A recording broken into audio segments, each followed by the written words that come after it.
வீட்ல சண்டை வருதா? கத்துறாங்களா?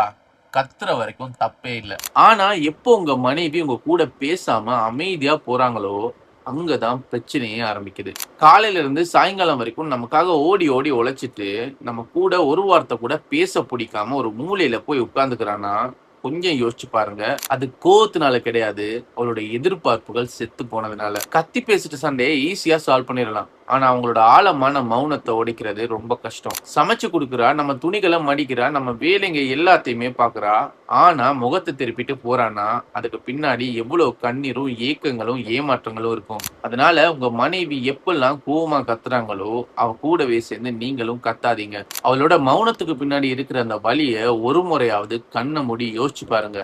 குடும்பத்தோட அருமை அப்பதான் புரியும். உங்க மனைவி உங்க கூட சண்டை போடும்போது சமாதானப்படுத்துறது எவ்வளவு முக்கியமோ, அத விட அவங்க சைலன்ட்டா ஒரு மூலையில போய் உட்காரும்போது, அவங்க கிட்ட என்ன பிரச்சனை அப்படின்னு கேட்கறது ரொம்ப ரொம்ப முக்கியம். நான் சொன்ன இந்த விஷயம் உண்மைதான் அப்படின்னு நினைச்சீங்கன்னா, கமெண்ட் செக்ஷன்ல எஸ்ன்னு டைப் பண்ணுங்க. அப்படியே இந்த வீடியோவ உங்களுக்கு பிடிச்ச எல்லாருக்கும் ஷேர் பண்ணுங்க.